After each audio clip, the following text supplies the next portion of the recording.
मैं डॉक्टर मोहम्मद कदीर, सचिव Inaya foundation charitable trust Prayagraj. आज हम ऐसे टॉपिक पे बात करना चाहते हैं कि जो बच्चे सेरेब्रल पैल्सी से ग्रसित होते हैं उनके अभिभावकों का यही क्वेश्चन होता है कि इन बच्चों को हम कैसे पकड़ें, कैसे हैंडलिंग करें, कैसे गोद में लें, कैसे सुलाएं।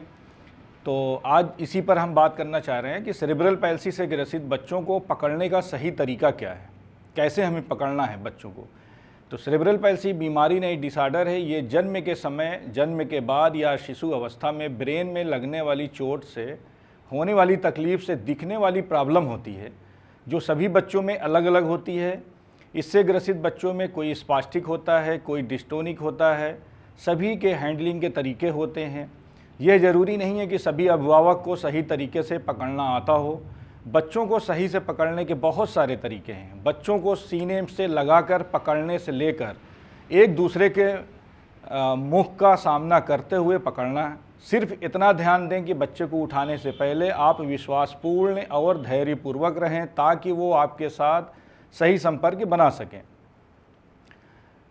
बच्चों को छाती से लगाकर पकड़ना। बच्चों को जब बच्चा कोई लेटा हुआ है तो उसको कैसे उठाना है। तो सेरेब्रल पैल्सी बच्चों को उठाते समय कभी भी बच्चे के एक हाथ को या दोनों हाथ से पकड़कर न उठाएं, बल्कि दोनों शोल्डर के पास से पकड़कर उठाएं। फिर बच्चे का चेहरा अपने सीने की तरफ करके सीने से लगा लें। बिस्तर पे बच्चा अगर लेटा हुआ है और आपको उठाना है, अभिभावक को उठाना है, तो अक्सर देखा गया है कि दोनों बच्चे के जो दोनों कलाइयाँ हैं उनको पकड़ के पेरेंट्स से उठा लेते हैं। तो ऐसा नहीं करना है।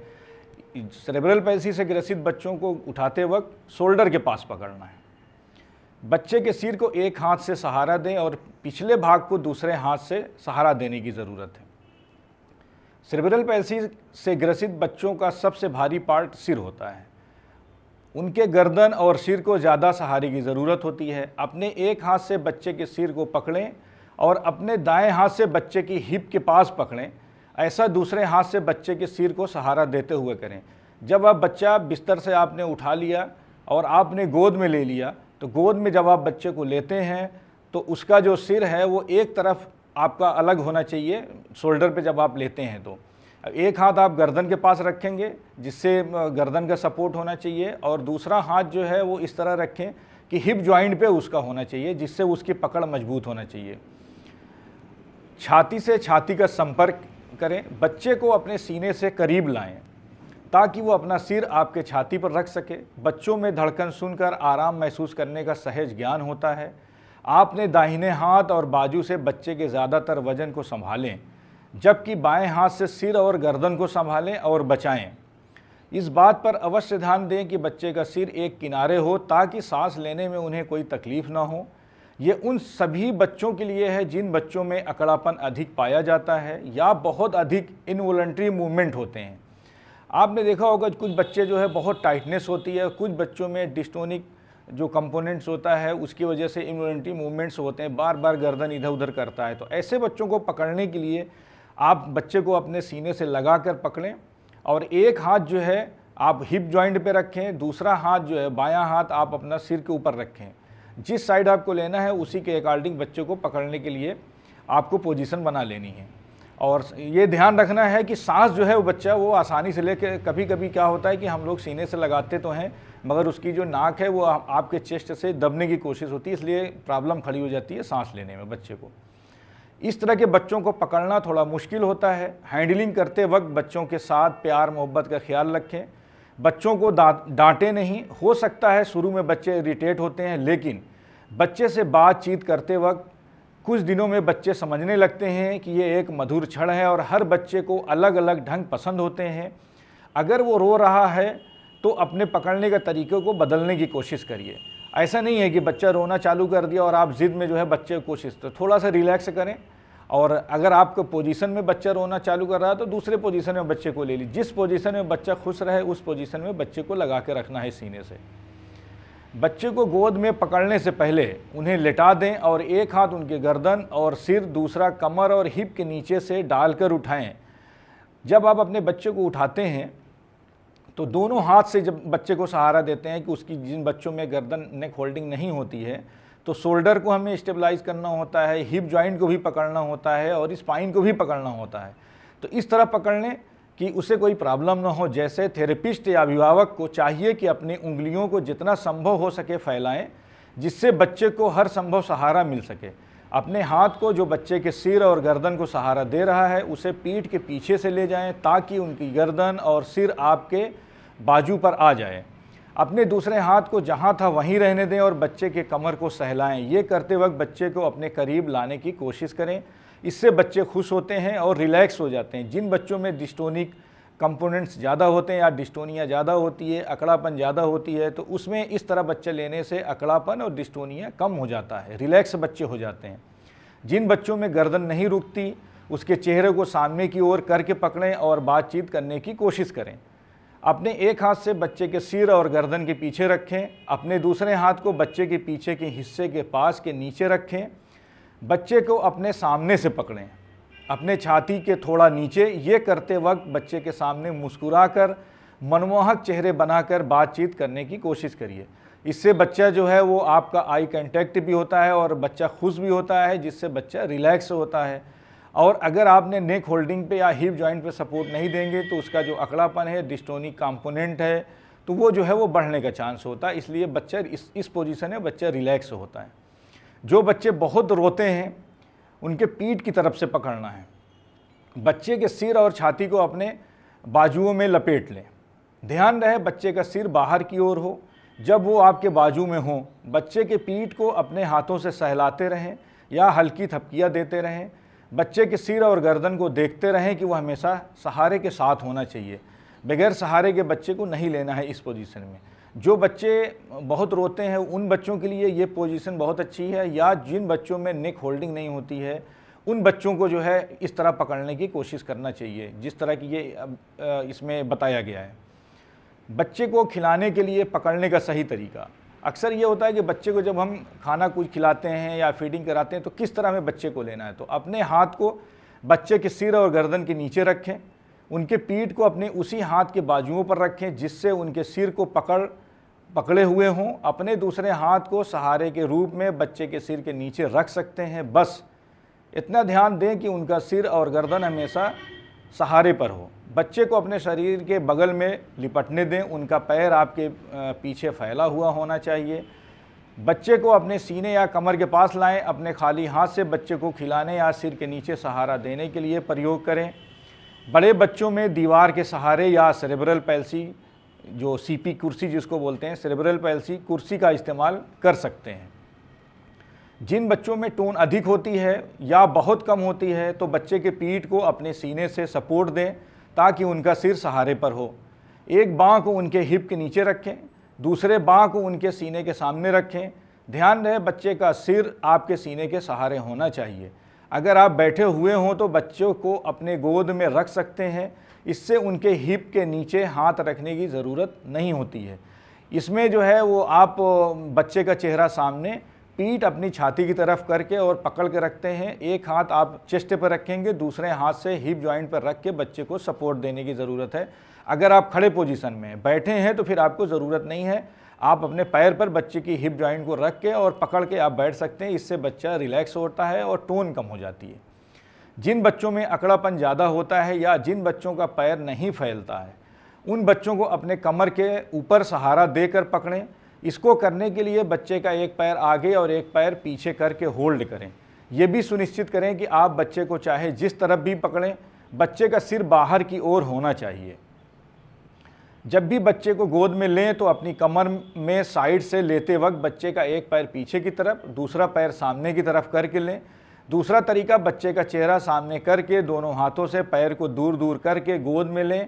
इससे बच्चे के घुटने मुड़े होने चाहिए। इस पोजीशन में घुटने मुड़े होना जरूरी है और घुटने को और हिप जॉइंट को सपोर्ट देना है। इस तरह के से बच्चों को गोद में उठाने से उनका सिर और हाथ हिलने डुलने, इधर उधर देखने के लिए फ्री हो जाते हैं और बच्चों में डर खत्म हो जाता है और टोन कम हो जाता है। खाना खिलाते वक्त सही तरीके का इस्तेमाल करें। आप बच्चे को आप पैर फैला के बैठ जाएं और बच्चे का सिर जो है वो ऊंचा करके, जो लोग लिए रहते हैं थोड़ा सा ऊंचा करते हैं, ऐसा नहीं करना है। उसमें जो है बच्चे को हिप जॉइंट का सपोर्ट देकर और बच्चों को गोद में ले लें, सिर का पूरा हिस्सा जो है वो उठा होना चाहिए, तब आप खाने के लिए दीजिए। जब आप बच्चे को पेट के बल लिटाते हो तो पेट के बल लिटाते वक्त जो है वो सीने पे भी सपोर्ट देना चाहिए, दोनों पैरों के बीच में भी सपोर्ट दीजिए, उस पोजीशन में रखिए। जब आप बच्चे को साइड में लिटाते हो तो साइड में लिटाते वक्त भी आपको दोनों पैरों के बीच में सपोर्ट और बैक साइड जो है स्पाइन पे भी सपोर्ट और सर्वाइकल गर्दन के पास में वहाँ भी सपोर्ट देना चाहिए। ये तरीका जो है ये बहुत सही तरीका होता है बच्चे के लिए। बच्चों को जॉइंट्स में खराबी को रोकने के लिए बच्चे को लेटाते समय, बैठालते समय या खड़ा होने की मुद्रा में, पॉस्चर में सही पॉस्चर का प्रयोग करना चाहिए। अक्सर देखा गया है कि कुछ पेरेंट्स बच्चे को सीधा लेटा देते हैं, सीधा नहीं लेटाना है। जब भी बच्चे को लेटाना है आपको, आप साइड करवट दिलाइए और दोनों पैरों के बीच में जब आप बैठालते हैं तो बैठालते वक्त दोनों पैरों के बीच में पिलो लगा दीजिए और दीवार के सहारे से या साइड कॉर्नर में लगा के पिलो अगल राइट और लेफ्ट तब आप बैठाल दीजिए।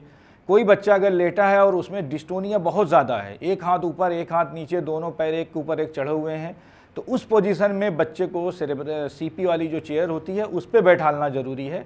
उससे टोन भी कम हो जाता है। दोनों पैरों को चेयर के पैरों पे जो है वो जो वेलप्रो लगा है उसमें बांध दीजिए और रिप्स के पास, चेस्ट पे भी जो वेलप्रो लगा है वहाँ बांधिए और सपोर्ट दे के बच्चे को बैठाल दीजिए।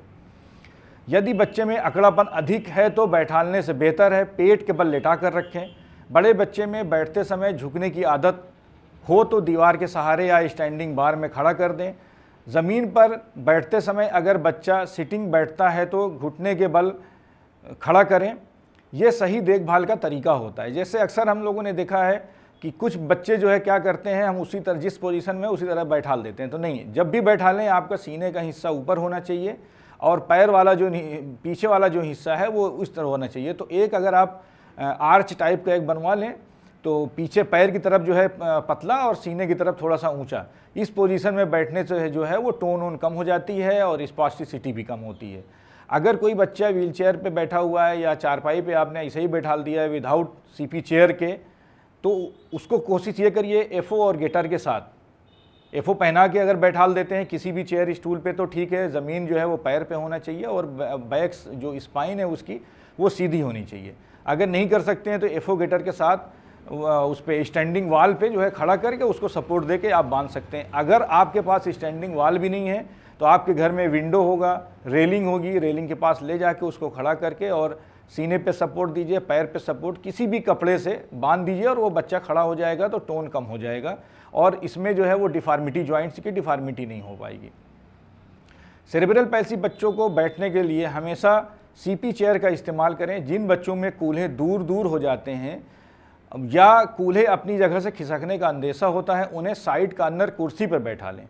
अगर आपके पास साइड कॉर्नर कुर्सी नहीं है तो आपके घरों में जो साइड जो दीवार का कोना होता है उस कोने में बच्चे को बैठाल दीजिए, वो भी आपकी साइड चेयर का कुर्सी का काम करती है।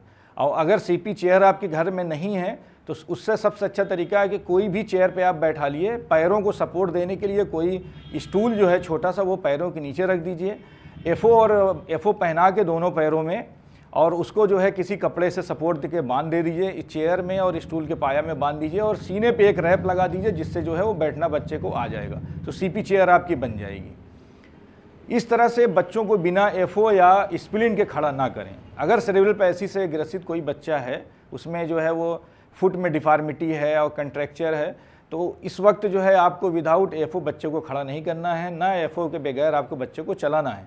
खड़ा करते वक्त कभी भी एक हाथ से बच्चे को ना पकड़ें, जब पकड़ें दोनों हाथ से पकड़ें और कमर के पास से पकड़ने की कोशिश करिए।